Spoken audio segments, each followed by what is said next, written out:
Assalamu alaikum and welcome to Perspective. The AJK elections are scheduled to be held tomorrow. We've seen a full campaign from all political parties. All the main political parties have held their jalsas. There has been some fiery back and forth. We've seen back and forth comments coming from, we've seen Maryam Nawaz, Al-Yamin Gandapur. There has been some controversy as far as the campaign itself is concerned, as far as the comments coming from the major political parties are concerned. What will happen tomorrow, of course, will determine as far as the position of the political parties are concerned in the AJK elections. The political narrative as far as Kashmir is concerned also came into some debate. We'll be talking about that. We'll also be talking about the overall position of the political parties as far as the elections are concerned tomorrow. I have with me Ahmed Jawad, who's Central Secretary Information, PTI. Thank you for joining us today. Javed Rana, who's a senior journalist. Thank you for being with us.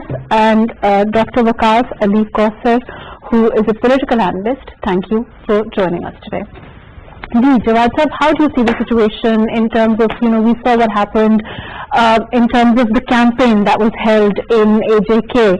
There has been some fireworks, I think it wouldn't be wrong to say, as far as the elections are concerned. But overall, how do you see the picture in terms of what will happen tomorrow? What is, of course, we've seen how the Prime Minister is quite confident about the overall position of your party in the elections tomorrow. What do you think? Mahrukh, first of all, the fireworks which you mentioned, yes, I think every election has fireworks. Even the fireworks are also in an election of America or India or anywhere. So that is, something which will always go on, because the political parties have to, they have to inspire their people, their followers, bring up their emotions, and so they have to make rhetorics also, they have to make slogans also.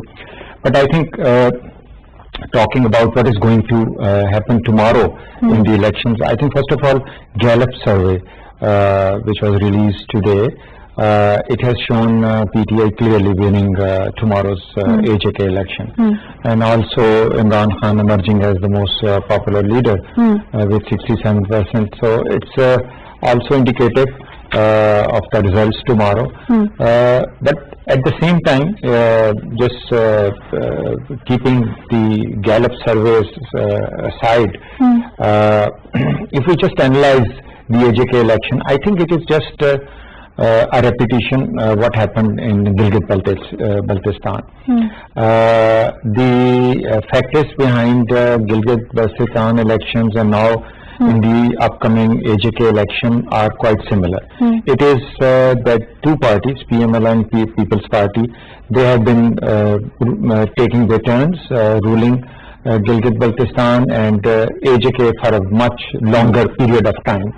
And people of Gilgit-Baltistan or people of Azad Jammu Kashmir, they have not been able to see any change in their lives, in their basic amenities, basic needs, infrastructure, health, education, and now they have an option. So just like in 2018 elections, people were fed up with the two parties for their performance and unable to give them any relief, so they gave a chance to PTI in 2018. So same thing was repeated in Gilgit-Baltistan, and now I am looking at a hat trick of such kind of reaction tomorrow. You think that the same pattern will emerge here? Yes. Right, let me come back to you. There is, of course, there is a trend that whichever party is in power in the center generally is the party that wins in AJK also. That being said, do you think that it's as easy? I want to come to the crux of what the party position is as far as the AJK election is concerned. But before that, do you think it's as easy to dismiss what happened between the kind of crosstalk that we saw between Al-Yamin Gandapur and Maryam Nawaz as saying that it's political rhetoric, or that it happens in all elections all over the world, things do get heated up? Or do you think that there is a need to tone this kind of culture down? There is a need now to perhaps more than ever before to call out where we're headed. You very rightly pointed this out. We have replicated Pakistan's political culture onto Azad Kashmir. the region which has a cause to fight for, a region which need unanimous support from all political parties to fight against a bigger enemy, which is following a kind of ideology which does not understand a rationale. Unfortunately, I think in these elections, apart from this political culture, the kind of the language that all political parties have been using against each other, I think the very Kashmir cause has been damaged. There are different statements coming from opposition that the government wants to make it a province, regardless of the fact that on whether or not this is truthful or not. But I think the Prime Minister Imran Khan has said that needs to be looked into. He said that one day a day will come when there will be implementation of the UN resolutions, and you will vote for this to either side with India or with Pakistan, and after that, after you join Pakistan, we will give you another right to go for independence. I don't understand this. Frankly, let's discuss this. I don't understand this because this needs a greater explanation. But going by what we see geographically, if Kashmir, for the sake of the argument, Kashmir is an independent state, that means a time would come when the Kashmiri leadership would exercise its right, and there is a danger that India, which has been looking for access to Afghanistan and Central Asian states, they will get an access through Gilgit-Baltistan via Azad Kashmir. I think this needs to be understood, that when such statements are made, we should be very much particular. That would also mean that Pakistan's another border would start with Murray, just 30-40 kilometers. So I don't understand, frankly, the very rationale of this statement. And very important point, we should not forget that it is a long-held plan by the Americans. It has been so much debated, and Jeremy Sheriff was trying to follow it. And at one point of time, he said, we are ready to drop the UN Security Council resolutions. India did not accept it. No matter what we do and how much we, I would say, drop our very generous political stance on Kashmir, India would never agree on that. And this government must learn a lesson of what General Pervez Musharraf did. He was promised by the Americans that the Kashmir would be resolved, support us on Afghanistan. What happened? Nothing happened. And the last point that I want to make, you see, again, I would emphasize, Kashmir is a very important cause to the people of Pakistan and the Kashmiris. These kind of hugely important diplomatic issues should not be discussed on public forums, and it is also misleading because you may get a vote those segments of the Kashmiri society who want independence, but at the end of the day, Kashmir would suffer and Pakistan would suffer. Right, okay, let me come back to you. I will let Jawad Saab answer this, but before that, Waqas Saab, do you think that, I hope you've been listening to what Javed Rana Saab is saying. What are your thoughts on the narrative as far as Kashmir is concerned? Because, we not only, we had all the political parties making statements about the Kashmiri cause. Do you think that it was done responsibly? Do you think that we seem to be on one page as far as Kashmir is concerned as a country? Even if we keep the issue of the AJK elections aside, what has that brought to the fore? Thank you very much. I guess two important points are there. One is, I guess largely if we see during the narrative during this entire campaign, other than the issues that they've been speaking or trading barbs against each other, on Kashmir, I guess there has not been a very constructive debate. There has been a consistent argument of opposition parties of having a sort of an idea of whatever they call deal, and on the other side, PTI has been saying a lot about highlighting Kashmir issue at internationally and particularly at UN. But if we see in past elections, I guess there's a difference right now. If we can observe, the fundamental difference is Kashmir is one of the things, one of the issues, core issues, where the largely parties speak on the same lines about the fundamental political rights of people of Jammu and Kashmir, and particularly post 5th of August, of course, situation has changed, and that is why I guess this entire thing came into debate, but in a very depressive way, I must say. Importantly, what Prime Minister said the other day, I guess it has set a very high moral ground of Pakistan, an overall position of Pakistan. It's not about getting an independent state or something else. I guess it particularly is about the respecting the views of people that the Article 257 of the Pakistan Constitution says.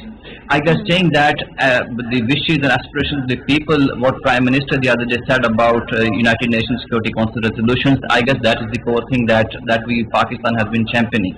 And the core idea of Pakistan is about enabling an environment and having an environment where people of Jammu and Kashmir can decide about their future.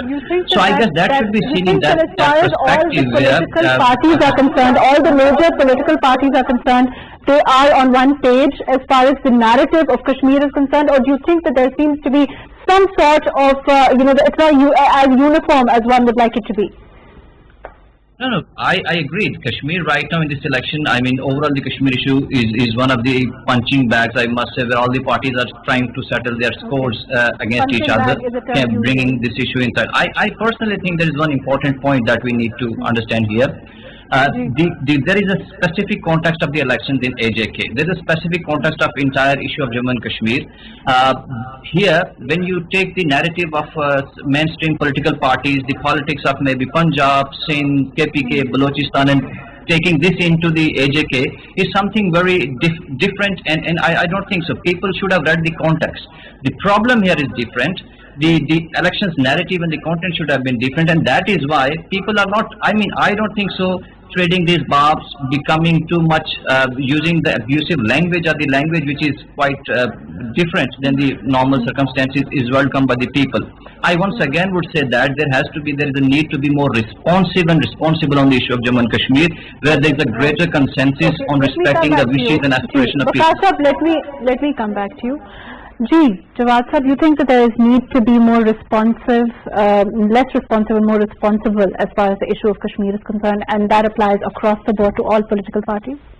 In principle, absolutely. Everybody should be very responsible, and our response should meet the timings and the situation. One thing I would like to clarify, I twice listened to the speech of Prime Minister Imran Khan. I did not find any mention of United Nations holding plebiscite in Kashmir.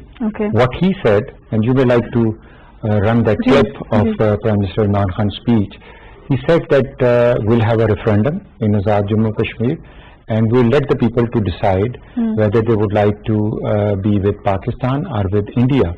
And after that, we will have, जिसमें word he used, हम फिर एक और referendum करवाएंगे, in which Kashmiris will be asked whether they would like to live with Pakistan or they would like to be an independent country. So first of all, I think we should be clear on this thing, what exactly Imran Khan has said. And since this has been said for the first time by the Prime Minister announced briefly, we can always wait for the structure or the format of the referendum, when it will be held, who will hold this referendum, what is going to be the dynamics of this referendum. Obviously, it will be structured. It is going to be obviously a very important thing if it happens. So we can wait for that, what exactly is going to be the structure of that referendum. But do you see anything new about the statements that the Prime Minister made? I would, Dr. Waqas, I think he also mentioned this point, that I see quite a sanity and rational in this. When we are looking at India, India is just doing an annexation of Kashmir, making an amendment in the constitution, sending its military into Kashmir, occupying and implementing curfew and the digital lockdown and everything. And this is what their model of annexing Kashmir. On the other hand, what Imran Khan is presenting to the world, that what are our options? Our option, referendum, number one, whether the Kashmiris would like to, Kashmiris of Azad Jammu Kashmir, would like to be with India or Pakistan. Referendum two, we will ask again whether you would like to be with Pakistan and independent. So it's a kind of very democratic thought process which draws contrast with the policies of India towards Kashmir. So I think it gives us some elevation.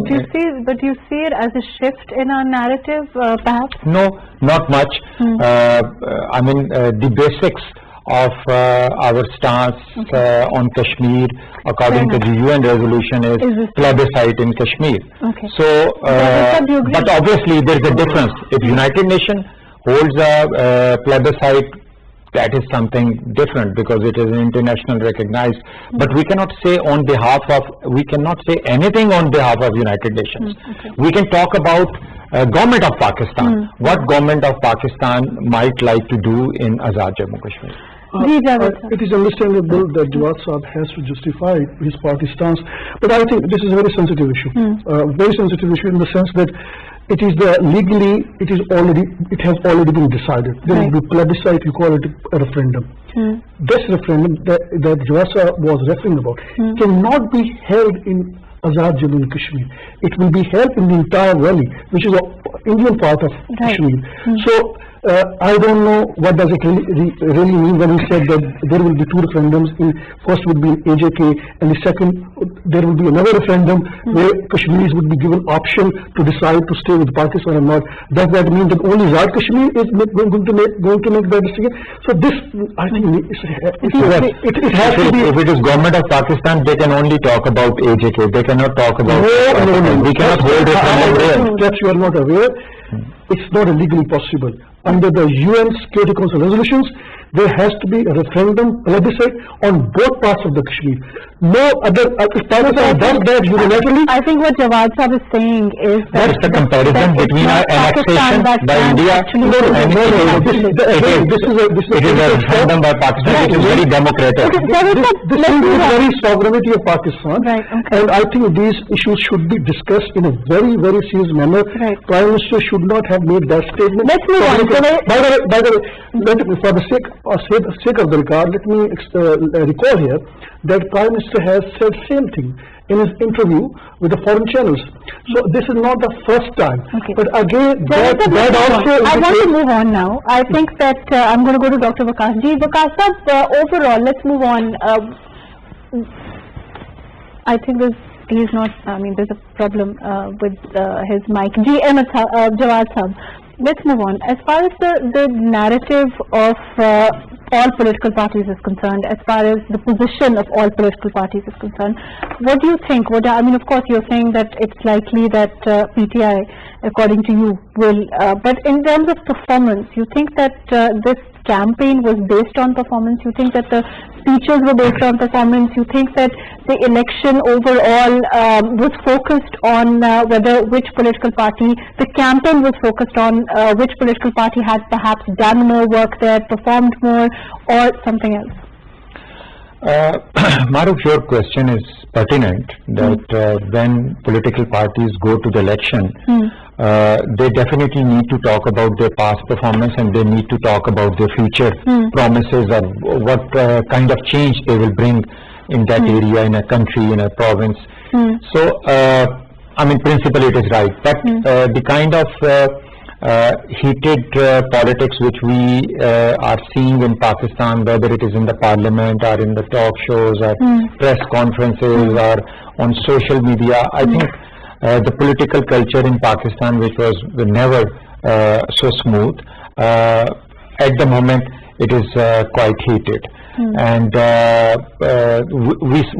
we got to see the same political culture when we go to Azad Jammu Kashmir, for the reason that yes, it is an election for Azad Jammu Kashmir, but it is the same mindset. It is the same kind of culture. Which it is the same political parties. So what they are doing in rest of the Pakistan, I mean, after the beginning of, after the start of PDM, and since last 1 year, the kind of political tussle and the confrontation we have seen between the government and opposition. So obviously, it cannot happen. There is no switch that as soon as you go to Azad Jammu Kashmir, so everybody stops talking about what we have been talking about in Pakistan. So the reflection of the same culture and mindset will be seen in Azad Jammu Kashmir. But on the other hand, I think what opposition parties could do. They could talk about the performance of their past tenures in Azad Jammu Kashmir.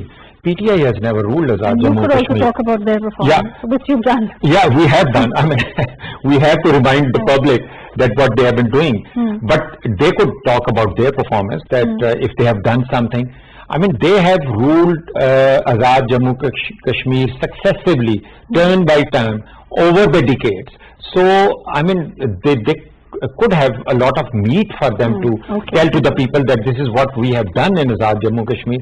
We are going for, I mean, if we make the government, it is going to be PTI's first government in AJK.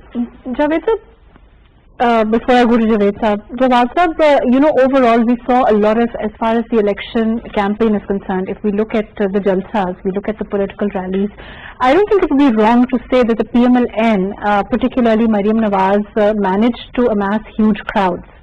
Do you think that is that any particularly worrying for the PTI? You think that the PMLN is managing to get that kind of support there? How do you see the situation?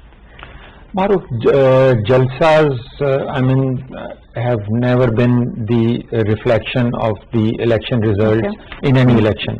I mean, there have been huge jalsas by political parties who subsequently could not win even a few seats in the general election or in any other election. So we cannot, measure the results of election through the number of people in jalsas. But yes, we can study, we can carry out survey that what kind of trend. I mean, this is the way in the whole world the election results are predicted. They're not based on the number of people in a jalsa. They are predicted based on the surveys and the studies carried out by the research and think tanks, and Gallup has done similar kind of thing. They have been doing it similarly in the past as well, and some surveys have been against PTI and some surveys have been against opposition. But in Azad Jammu Kashmir, their surveys are telling a story of success of PTI. So on the other hand, like I explained you, that why I see a possibility, a very much possibility of PTI winning the elections, because it is the same pattern which the people of Pakistan has followed since 2018 elections. That they want to give a chance to a third political party, and especially when they have seen the two political parties have not been able to contribute much in their lives. Okay. Javed Saab, you think that is the pattern that will be followed, or the pattern of having the same government here that is in power? What pattern do you think? The same government in power, this pattern that whosoever is in federal government, it makes its presence felt politically in Azad Kashmir. Because we saw some of the candidates of the PMLN joining the PTI. Basically, pattern has always been, as we have seen once again, that the outgoing parties, people are joining a party which they believe is going to be the next political party. So there is obviously, like Pakistan, elsewhere in Kashmir, there is a similar mindset of the MPs that they have. And there's a huge money that is factoring in these elections. People switching over loyalty and joining PTI. And then again, the reason people would vote for their candidates is more because of the local realities and less because of the national politics. Certainly that is also a factor, but again, this culture of this tribal mindset that we have in our society, we call it as a caste system. I think that is still prevailing in Pakistan's Azad Kashmir. But at the same time, I think money factor is also very important. There are tycoons who are at play now, and the way they are spending money on election campaign, that is a bit unusual, though this is nothing new. So I think again, PTI certainly is most likely to win these elections, but I would disagree, Jawad Saab, that it is not because of the performance of Tehreek-e-Insaf at center, because of which people would vote for the PTI. No, but he said that it is because of, according to him, it is because they're tired of the other two political parties and now they want I to think that factor is something which may be ignored. It is because of the fact that the kind of the culture that we have inherited, the influence that the federal government has on Azad Kashmir and on the election process, I think that would be dominating factor. But the point that he has made, we cannot ignore it altogether. That has also been there, and unfortunately, these both People's Party and PMLN, their credibility in Azad Kashmir has not been so good. And again, when we talk apart from the top leadership and some of the senior leaders on the board, but why? I want to go to Dr. Waqas also with this. But why did the PMLN and even the PTI? We saw, even PPP. The crowds were enormous. Why do you think why is that such a... Again, independently we cannot verify, but there are some allegations that some of the opposition parties are bringing crowd from outside Azad Kashmir. But again, we don't know. Which opposition parties? I think that particular allegation was leveled by the ruling party against PMLN. That some of the crowd was taken from Mari and it was taken to the Azad Kashmir and to make it look like a big rally. But I cannot independently verify, but this could be one such factor. But we should not ignore that the PMLN is not as unpopular as probably the ruling party would like us to believe. They have their vote bank. They have their party structure in Azad Kashmir, and probably they would make their presence felt, may not be at a level where the ruling party would do.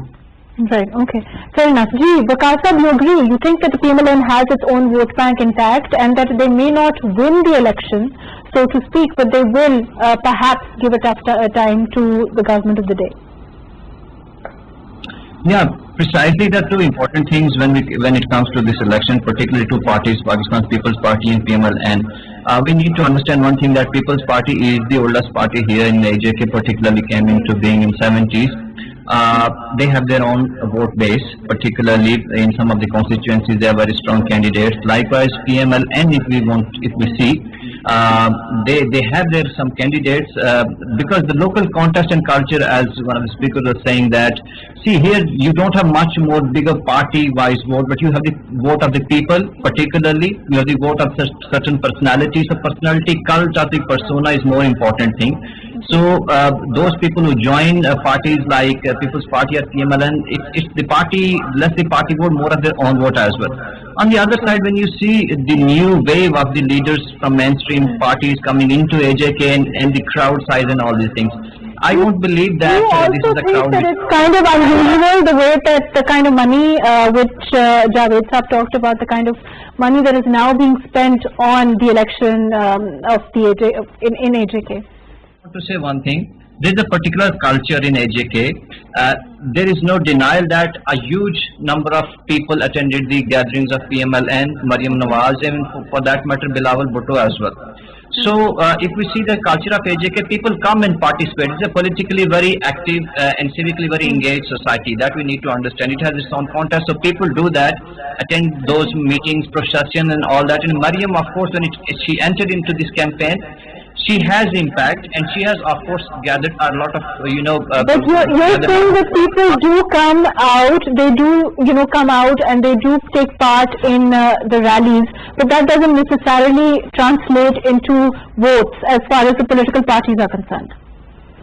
Because there are two harsh realities we need to admit. See, AJK as a financially is quite dependent on Islamabad. So when the ministers from the Islamabad or the ruling party come and visit in the campaign areas, generally what is their narrative? Their narrative of development, their narrative is of development, spending money, announcement of different roads, linkages, networks and all these things. So this is a harsh reality that of course they have a better chances to convince people. And on the other side, if you see the PTI right now in AJK, there are chances, of course, those who are in Islamabad, they have certain influence, but right now, if you see the PMLN, they don't have that sort of a performance record right now in their kitty that they can cherish and they can excel on that. On the other side, for the People's Party, if you see, they have substantially improved as far as they are not in the position of making government, but of course their candidates have also improved. But of course there are fair chances of PTI. Sadly, there is one thing in this election which is political finance, the involvement of money which is there. And I guess this has also destroyed and sort of gave a lot of setback to AJK's political culture. There has been debates, there have been lot of conversations on narratives, discussions, parties are very strong. But over the period of time, we have seen that parties becoming very weak, individuals getting more strong, and over the period of time, we have seen that this is not very healthy for the political culture here. So I guess this is one of the points where all leadership need to think that this entire culture of maybe commercialization of politics won't work, because parties need to strengthen themselves and parties need to work around their own structures, institutions, so that a genuine leadership must come. One last thing I must say, if you read the manifesto of Pakistan Tehreek-e-Insaf, which is good, and the other parties as well, Pakistan People's Party and known PMLN as well, the fundamental question is, you hardly come across these manifestos point in their larger gathering and processions. And I guess that is the weak point, because the issues of people are very much local in nature.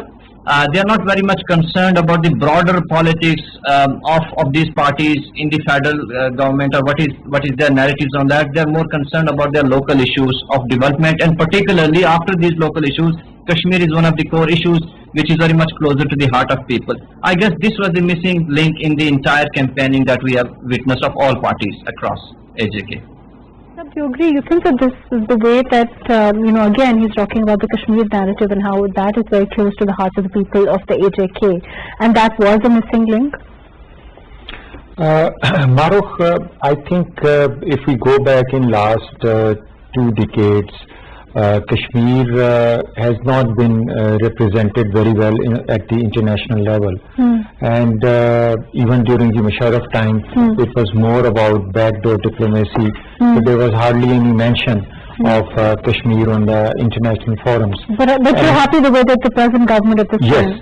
Yes, and so it was kind of a blackout. Internationally, Pakistan's narrative remained, disappeared on the international scene for quite some time, and by the successive government. I mean, whether it was Musharraf or it was Asif Ali Zardari and then PMLN Nawaz Sharif.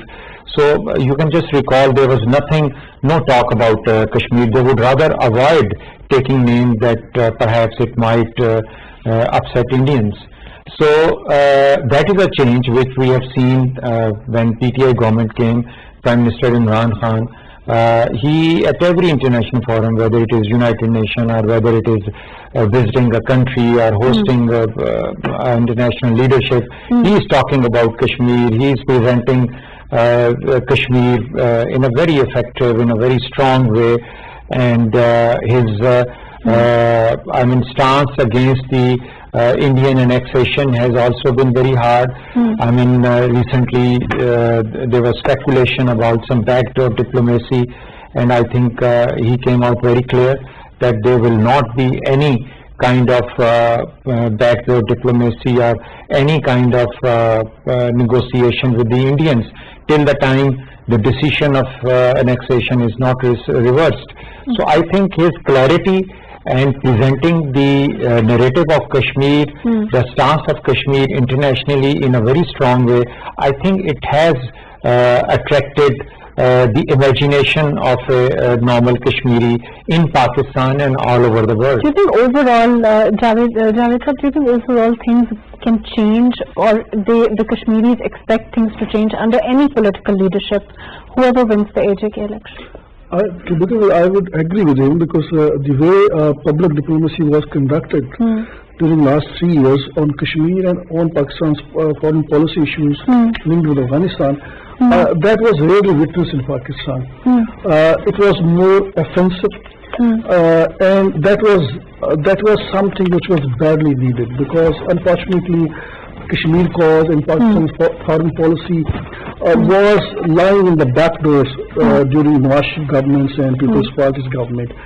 I think the credit does go to the Prime Minister.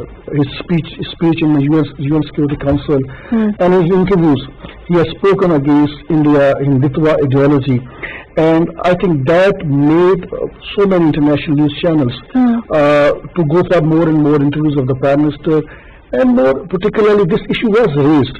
But at the end of the day, internationally, the big powers make their calculation on the basis of their political interest, their economic interest.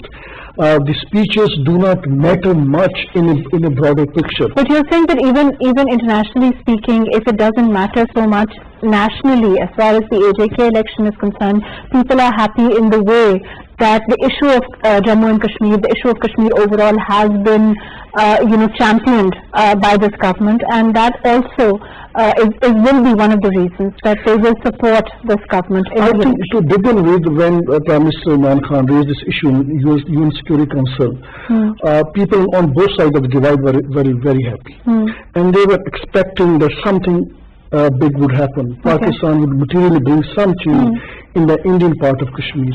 But I think over the course of time, and particularly also it is in the context of that our top military leader making statement that we will fight till the last our blood against India on Kashmir.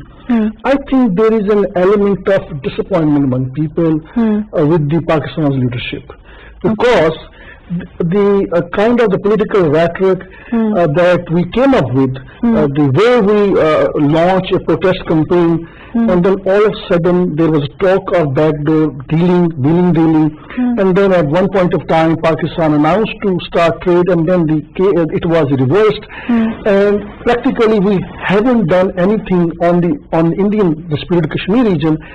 That brought a sense of disappointment and disillusionment among Kashmiris, not specifically to this current leadership, but generally about Pakistan's political parties. Let's be fair to everything. To begin with, they should not have raised the Kashmiris' expectation to a point where they cannot match the geostrategic realities on the ground. And after when 2 years passed, the people were expecting something material would happen. And initially we created an impression that as if we can militarily intervene in the Indian part of the Kashmir. That was not possible. So I think the